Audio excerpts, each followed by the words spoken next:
Every team has that one person, the genius, right? The expert who just knows things. But what happens when all that brilliant, intuitive knowledge is just locked up inside their head? Well, today, we're going to crack that code. We're talking about how to turn that individual gut feel into a guidebook that the whole team can use. All right, let's get into it. Seriously, we all know this person. They're the superstar, the go-to expert on the team, the one who just gets it. It's like they have this sixth sense for solving problems that stump everyone else. But, when you ask them, hey, how did you do that? They kind of just shrug and say, I don't know, I just did it. It's like magic. Okay, I want you to actually do this. Go ahead, picture them right now. Who is it on your team? Maybe it's that data analyst who can spot a weird pattern in a sea of numbers instantly. Or the designer whose layouts just click. Or maybe it's the manager who always knows exactly what to say to calm down a tense meeting.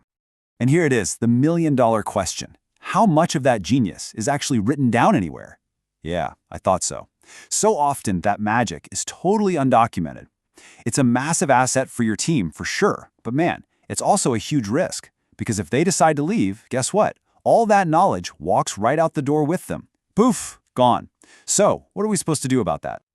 Well, to solve this, we first need to get on the same page. We need a way to talk about it. And it really boils down to two types of knowledge: tacit and explicit. Think of it this way. It's the difference between a gut feel and an actual written-down guidebook. One is an instinct, the other is an instruction manual.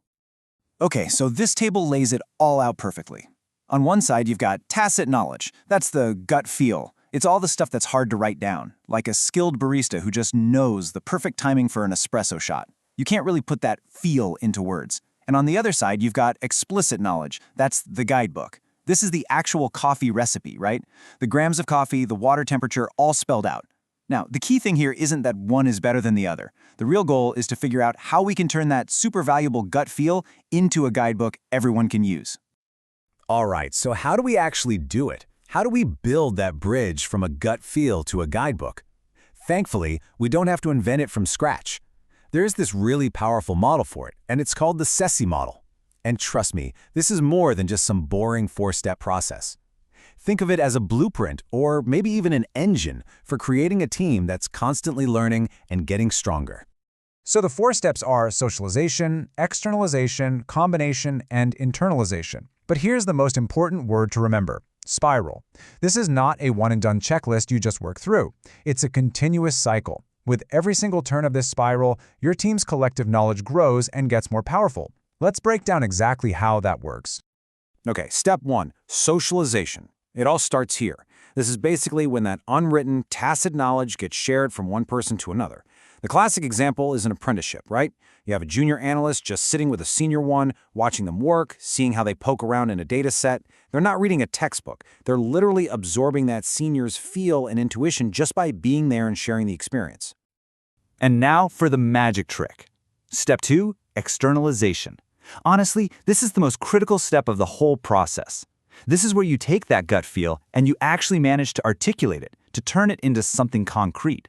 So that senior analyst, they sit down and actually document their intuitive process. They create a step-by-step guide.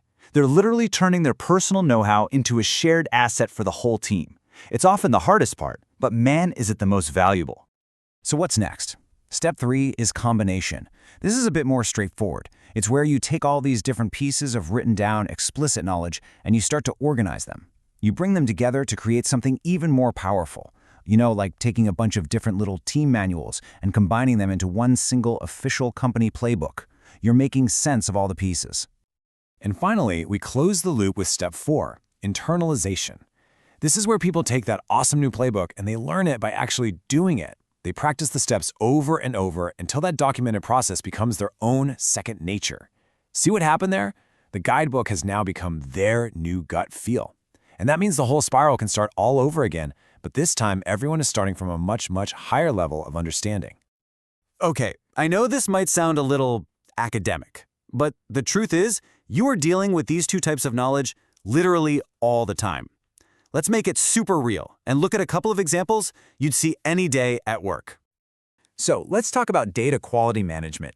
An experienced analyst looks at a chart and just gets this gut feeling. That data distribution, it just looks wrong. That's pure tacit knowledge. Now, the explicit knowledge, that's the documented rulebook your team has for how to handle missing values, or what officially counts as a statistical outlier. And here's the key. A really great team takes that analyst's gut feeling and turns it into a new, documented rule for everyone to use in the future. See? That's the spiral in action. Or how about something we all do, a team meeting? The explicit knowledge is the obvious stuff, right? It's the meeting agenda, the minutes that get sent out after, the action items. But the tacit knowledge, that's the real game. It's knowing how to read the room. It's sensing the group's mood, understanding the unspoken politics, and knowing when it's the right time to push your idea versus when you should probably just hold back. You absolutely need both to have a good meeting. Okay, so the big question is, how do you actually start, capturing this invisible knowledge? The good news is, it's not about forcing everyone on your team to write a 1,000-page essay. It's way simpler. It's about building small, consistent habits that just make sharing what you know a whole lot easier. Here are a few super practical things you can start doing tomorrow. First, verbalize. Just talk. If you're pair programming or doing a code review, talk through your thought process out loud. Second, record but use templates. Nobody likes a blank page. A simple template like problem, hypothesis, result, lesson makes it so much easier. Third, visualize. Seriously, a quick screenshot with a few arrows or a short screen recording can be way more effective than a long email. And finally, standardize. Create shared templates for things like data dictionaries or project plans so that everyone is speaking the same language. When you start doing this stuff consistently, something amazing happens. You shift from relying on individual heroes, those lone geniuses, to building a truly resilient, intelligent system. It stops being just about documentation. It's about building a team that actually gets smarter together over time. I absolutely love this idea of managing knowledge like you manage code. Think about it. We would never, ever dream of building software without some kind of version control, right? So why don't we treat our team's knowledge with that same level of respect? When you create and update these playbooks, you're building a knowledge version control system. It's a powerful, compounding asset for your entire organization that just gets more valuable over time. So I'll just leave you with this one question to think about. What's one piece of invisible knowledge on your team that you are going to make visible tomorrow?